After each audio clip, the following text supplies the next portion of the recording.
با درود بیکران به تمامی محرومان و زحمتکشان جهان. عرض ادب و احترام خدمت رفقای عزیز و شنوندگان گرامی. با 7مین قسمت از پادکست جهانبینی سرخ در خدمت شما عزیزان هستیم. در اپیزود قبلی بعد از تفسیر کامل اصول دیالکتیک ما به 4 قانون عمده در این اصول اشاره کردیم، یعنی 1 قانون ارتباط، 2 قانون جنبش و تغییر، 3 قانون تضاد و 4 قانون تکامل. در قسمت قبل قانون ارتباط و بحث ساختمان ماده و قانون دوم یعنی جنبش و تغییر در بحث انقلاب و دگرگونی را به طور کامل برای شما عزیزان شرح دادیم. از رفقا خواهش و تمنای بسیار داریم که بعد از پایان این قسمت نقدها و نظرات خودشون رو برای ما در کانال صدای حزب و آکادمی ستاره سرخ به اشتراک بذارن. اما در این قسمت میرسیم به 3مین قانون در اصول دیالکتیک تحت عنوان قانون تضاد. خب در قسمت‌های قبلی گفتیم که رفقا تمام جهان یک سیستم به هم پیوسته است، یک دستگاه متصل به هم است که در حال تغییر است، تغییر می کند. اما در اینجا سوال مشخص عنوان میشه که اصلاً چرا تغییر؟ چرا این سیستم طبیعی تغییر میکنه؟ ببینید رفقا، در روزگار گذشته که جواب علمی برای این فلسفه وجود نداشت، برای در اصل این سوال فلسفی وجود نداشت، من یک پرانتز اینجا باز کنم. خب این مبحث چون از یک سوی به تبلور یا توهم پیوست یا شروع خالق هم برمیگرده، مطالب درونش بسیار بسیار مهمه. بنابراین از رفقا خواهش میکنیم توجه بسیار بکنن.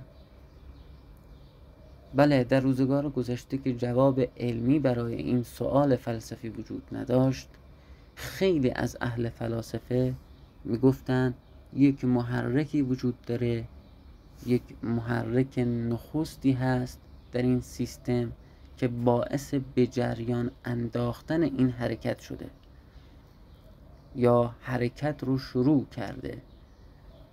ولی در نهایت دوباره این سوال و بحث برای خیلی ها وجود داشت که این محرک اولیه رو چه کسی شروع کرده.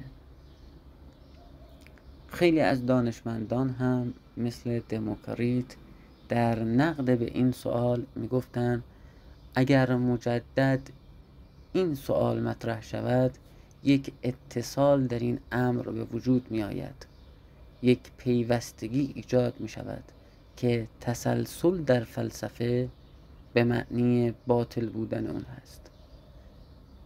در صورتی که در کل نه اون سوال درست بود و اون نقد بی اساس و ریشه درستی نداشت، به دلیل اینکه تغییر و حرکت در ذات خود ماده هست، یا به بیان ساده تر با تیتر قرمز عنوان میکنم، جنبش یک خود جنبی است و روغن این جنبش در درون خود اشیا و پدیده ها می سوزد و انگشت بیگانه‌ای اون رو نمیراند و به حرکت وانمی دارد.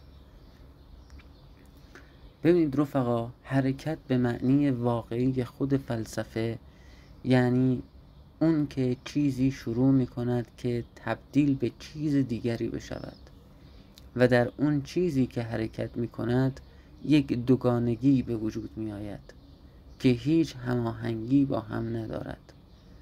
در این نقطه است که اختلاف و تضاد در فلسفه ظهور می کند. در کلیه اشیا و پدیده ها همیشه چیزی در حال پیدایش و رشد است و همیشه چیزهایی هم در راه زوال و افول. یک قانون تضاد مثل میرنده و رونده، نو و کهنه یا گذشته و آینده که همیشه با هم در مبارزند و خب این مبارزه و تضاد این دوست که تغییر و حرکت را ایجاد می کند. به این امر یعنی نبرد پدید شونده و زوال یافته قانون تضاد می گویند.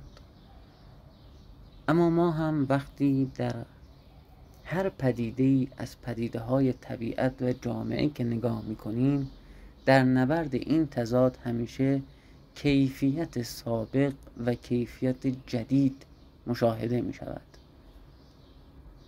اما رفقا، در تضادهایی که بین اشیا و همه پدیده‌های جهان بروز می کند، دو قسمت همیشه وجود دارد، یعنی همساز و ناهمساز، یا به زبان ساده تر آشتی پذیر و آشتی ناپذیر.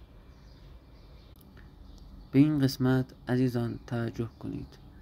حل تضاد آشتی ناپذیر از طریق غلبه یک طرف تضاد است بر طرف دیگر، اما تضاد آشتی پذیر می تواند از طریق سازش و تلفیق حل شود.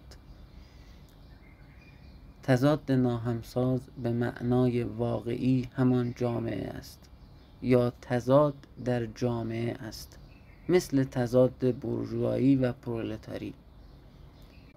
در اینجا اجازه بدید من یه نکته اضافه کنم برای اون دسته از آقایونی که امروز دارن در فضای فعالیت ها از واژه ها و تفکرات نادرست استفاده میکنن. ببینید رفقا، این است که امروز ما میگیم در این جامعه ناهموار و گنگ ایرانی که مهمترین قشر اون به یک خلأ فلسفی و سیاسی رسیده، امروز ما نباید از واژه‌هایی مثل سوسیالیست، بورژوایی به عنوان مثال استفاده بکنیم که باعث این تکامل تضاد ناهمساز میشه، مخصوصا در این جامعه. اما در نهایت میرسیم به آخرین قانون بحث ساختمان ماده در اصول دیالکتیک، یعنی قانون تکامل. رفقا، معنی این قانون یعنی حرکت و تغییری که نتیجه تضاد درونی اشیا و پدیده هاست در ذات خود تکرار وضع گذشته نباشد، بلکه مرتباً وضع نو و کاملتری به وجود آید. رفقا، ما معتقدیم ماده از ساده به بغرنج، از نازل به عالی در حرکت است، یا از بیجان جاندار، از حیوان انسان و از انسانهای اولیه جامعه امروز پدیدار شده است. اما نفی در این قانون به چه معناست؟ در ابتدا میبایست گفت که اولا تغییرات نامرئی یا نامشهود و تدریجی در کمیت است، اما بعدها که تغییرات گسترش یافت و کمیت و کمی به حد معینی رسید، یک جهشی به وجود اومد و یک کیفیت تازه‌ای پدیدار شد، یعنی یک تحول واقعی و انقلابی در اصل میشه گفت شکل گرفت و همونطور که عرض کردیم یک تحول کیفی تازه به وجود اومد. در ادامه کیفیت سابق، حالت وضع سابق به کیفیت و حالت کاملتر و تازه تری جای خود رو داد. اما نکته جالبش اینجاست که در این قانون همین کیفیت تازه تر و کامل تر هم تاریخ انقضای خودشو داره و ثابت نیست. به کلیه این پدیده و این جریان نفی در نفی در قانون تکامل میگویند که از راه همین نفی در نفی است که ماده جاده تکاملی رو به طرف اوج طی میکنه. اما دقیقاً نکته مهمش در اینجاست که این جهش و اومدن ناگهانی کیفیت نو گاه به شکل یک انفجار است و گاه خیلی آرام و به شکل یک خیال که این پدیده در تاریخ به ویژه به صورت انقلاب اجتماعی وجود دارد. در همین بحث جامعه شناسان بورژوا انقلاب اجتماعی رو یک تحمیل ضد قانونی اقلیت بر جامعه جلوه‌گر می‌سازند و می‌خواهند ضرورت و حقانیت انقلاب را در تاریخ منکر شوند. اما اون چیزی که وجود دارد حرکت تاریخ در دالان‌های تنگ حقوق بورژوایی نیست، بلکه موافق دیالکتیک و سرشت اون است. عرضم رو با یک جمله و جمع‌بندی در این مبحث به پایان میرسونم. رفقای عزیز، ماتریالیسم فلسفی به ما یاد داد که جهان مادی است و احدی آن را نیافریده و همیشه در گذشته بوده و پیوسته در آینده خواهد بود، زیرا تجربه نشان داده است که چیزی از عدم مطلق به وجود نمی آید و هیچ نیروی، قدرت و موجودی هم نیست که به عدم مطلق تبدیل شود. خیلی متشکریم از رفقای عزیز و شنوندگان گرامی که اینجا همراه ما بودن. خواهش ما از رفقای عزیز اینه که حتما رفقا در پایان هر قسمت نظرات و سوالات خودتون رو برای ما به اشتراک بذارید، به امید روزی که هیچ مردی شرمنده خانواده‌اش نشه و هیچ انسانی محتاج انسانی دیگر نباشد. روزی خواهد رسید که گردن امپریالیست جهانی شکسته می شود و کمر سرمایه‌داران و کاخنشینان به خاک مالیده. به امید استقلال، آزادی جامعه هر ایرانی.